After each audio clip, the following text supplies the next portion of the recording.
My dad died here in Fredonia when I was 4 years old, and my mother was the matriarch of this family, which I had 3 brothers and 1 sister.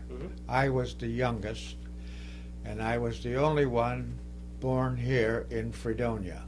I destined to be a lawyer? Yeah. I wanted to be a lawyer since I was in the 3rd or 4th grade in elementary school. It's the only profession I ever wanted to be, ever considered, and knew that I was destined to be. Attended Fredonia High School and graduated from Fredonia High School. If I can be boastful a little bit. Please do.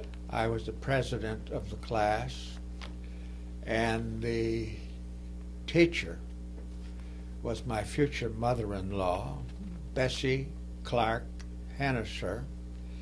Her daughter, Anne Clark Hanniser, and I were in the same class. She subsequently told me that she did not vote for me for president. And she became your wife. She became my wife, most beautiful woman in Fredonia. I landed at Casablanca, and we went, by that time we had conquered North Africa, so that was free territory. And I went through North Africa. And then we were sent up to casinos, which is the most devastating part of American history that people aren't aware of. It took the Allied forces almost 5 months to take that mountain. On January 21, 1944.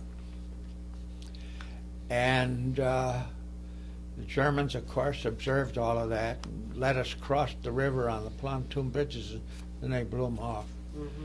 And we had a tragic 2 days. Many tried to swim back across the Rapido River after they were trapped, but they drowned. And the Germans captured us from there. We were taken to the Mussolini racetrack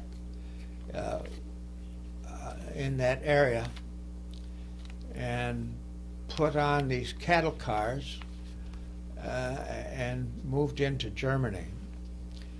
And people say, have you been to Europe? I said, yeah, I was in Europe.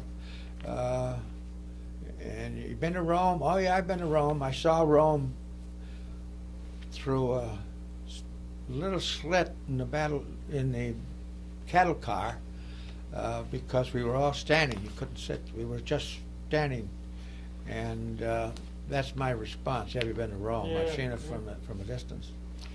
Then they took us into Germany, and I ultimately was located in Hammerstein, which is in Prussia, a little south of Danzig. And I spent most of my time in that prison camp. I kept myself busy by organizing a lecture series, giving lectures and myself, and also selecting other people's lectures in the barracks. We as soldiers were in a Stalag.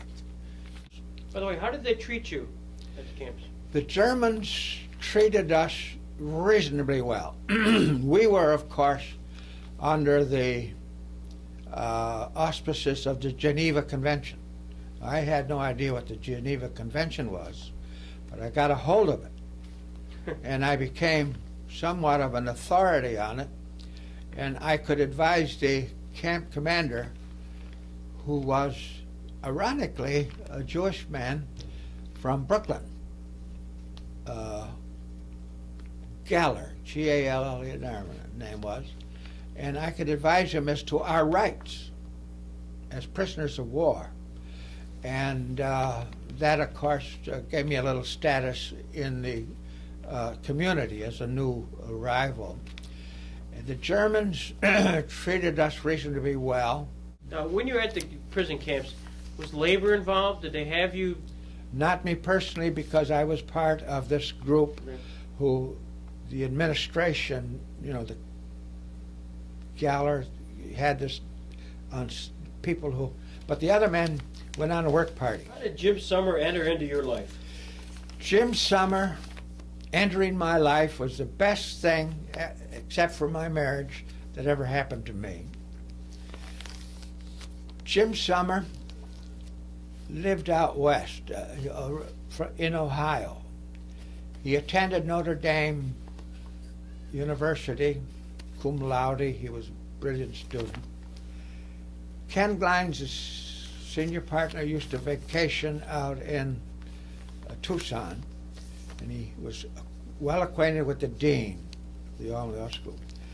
And the dean told Jim, if you want to practice law in a beautiful community, raise a family in a beautiful community, try Fredonia, New York.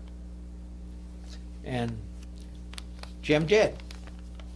But he told me when he got off at Dunkirk, he said, I almost turned around and went back home. I shouldn't say that. My friends in Dunkirk won't like that.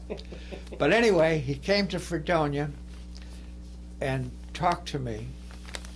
And when I talked to this young man, of course I was young too, I could see something special. And there wasn't any question. I didn't have to ask him 3 questions. I knew he was bright. Integrity poured out of him, evident. Spoke in this soft, modulated voice in contrast to my bombastic type of...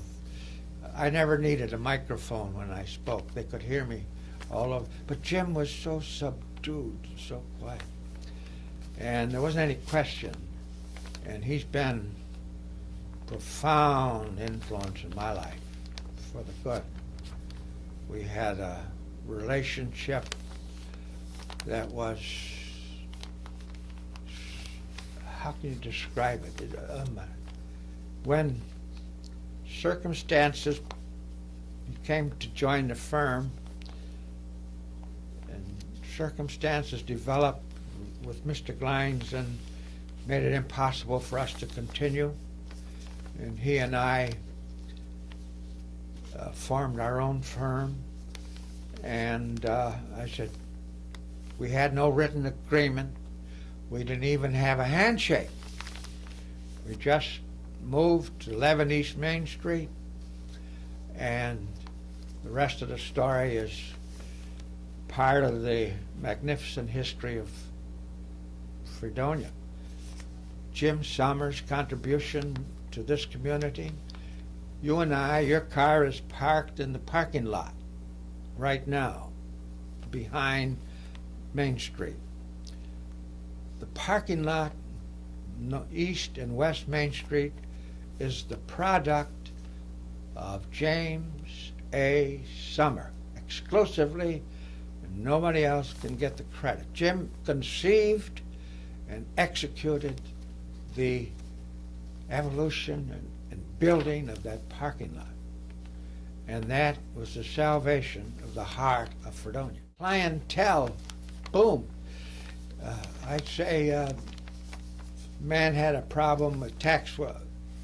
I disdained tax work and that sort of stuff. I was more the trial type lawyer, and I would refer my clients to Jim for a tax problem. I'd never see my clients again. Yeah.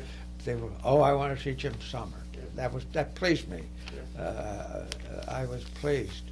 And he blossomed up and became the primary lawyer in this community, Mm-hmm. as you know. His clientele was extensive. As soon as people got to know him, they knew he was of a rare quality. I can't say enough about him.